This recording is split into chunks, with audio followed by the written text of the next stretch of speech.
In this video, we're going to delve into a comparison between two task management platforms, Notion and Obsidian. We'll explore their respective purposes, features, integrations, pricing, and highlight their pros and cons.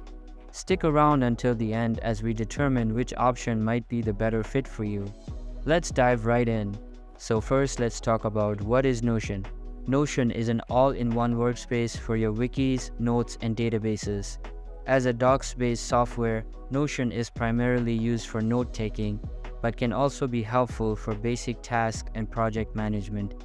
Overall, it's pretty handy.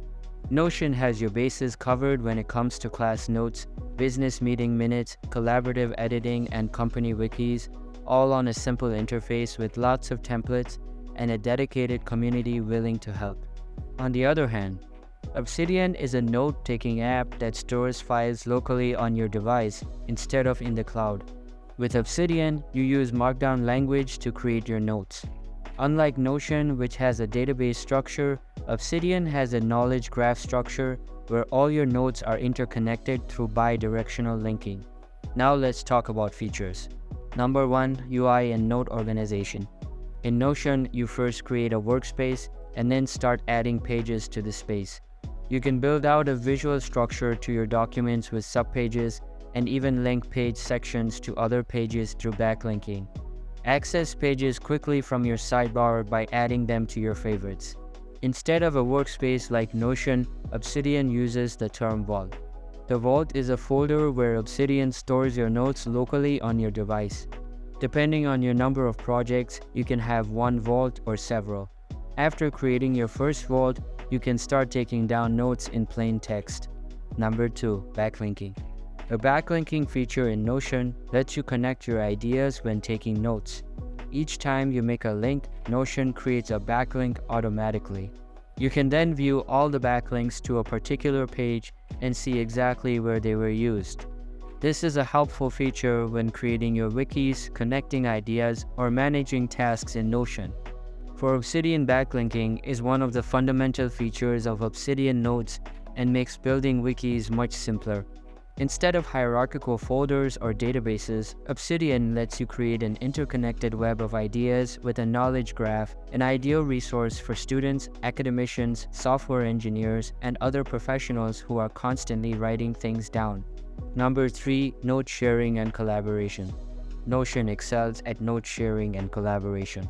If you want to collaborate with a team member on a new initiative or with a friend for an upcoming vacation itinerary, simply share a link to edit, comment, or view your Notion workspace. On the other hand, if you want to collaborate on editing an Obsidian Vault, you'll have to go the extra mile. You can use a plugin, but it won't have the same seamless experience as in Notion. You also can't send someone a link for them to view your vault in Obsidian. If you want to share a vault, the only option is to export it in PDF or text format. Number 4, automatic note saving. Fortunately, you don't have to worry about any internet hiccups with Notion. The app automatically saves all your notes in real time, just like in Google Docs or Evernote. Your notes are saved on Notion servers before being backed up to the cloud. Of course, this is only possible if you're online.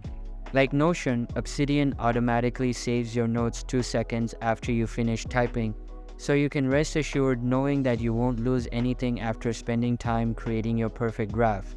Your notes will also be automatically saved each time you close a pane or manually by using Ctrl or Command S. Number 5, cross-platform support. First, you need to have an internet connection to use Notion, and you'll have to sign up to use the app. Even though Notion saves your notes on the cloud, it's best to make regular backups to avoid being locked out should there be an interruption in their servers. Notion lets you sync your notes across Windows, Mac OS, iOS, Android, and the web app. Obsidian operates offline, where your notes are stored locally on your device. This is both a good and a bad thing. It's good because you'll still have your plain text files, just in case Obsidian experiences any downtime. But it's also bad because you can't simply sync your notes across devices without paying for an upgrade. Now let's talk about their pros and cons. For Notion, it's easy to use once you get the hang of its features and UI. API integration with popular tools. For Obsidian, it's easy to customize and configure to your taste and needs. Great interconnection of your thoughts, ideas, and notes for simple sift through. Cons. For Notion, it can drag a little due to latency issues. It is a bit harder to configure than Obsidian. You won't entirely own the notes you make in Notion since everything is stored on its servers. For Obsidian, lack of native collaboration is a turn down for most business teams. The pricing can be quite confusing. You have to pay extra for simple and expected features such as syncing across devices. Now let's move to their pricing. You can use both the platforms for free but with limited access. With Notion, you have a plus with $10 a month, business with $18 a month, and for enterprise, the price would vary according to the features. For Obsidian, you have a commercial use, Obsidian Sync, Obsidian Publish, and Catalyst. For the commercial use, it's $50 a month, and then for Obsidian Sync and Publish, it's $10 a month, and at the end in the early access, you've Catalyst, and for this, you've $25. Integrations. With Notion, we have a variety of third-party app integrations. Now for Obsidian, instead of integrations, it has plugins. With Notion, you can integrate with Slack, Google Drive, Gmail, Asana, and more. Similarly, there are a lot of plugins that you can install in your Obsidian workspace. Lastly, experimenting with both platforms might be helpful. You can try using each for a specific project or task to see which aligns better with your workflow and preferences before committing to one. If I had to pick one based on features, capabilities, and a more visual approach to organizing information, I'd lean towards Notion.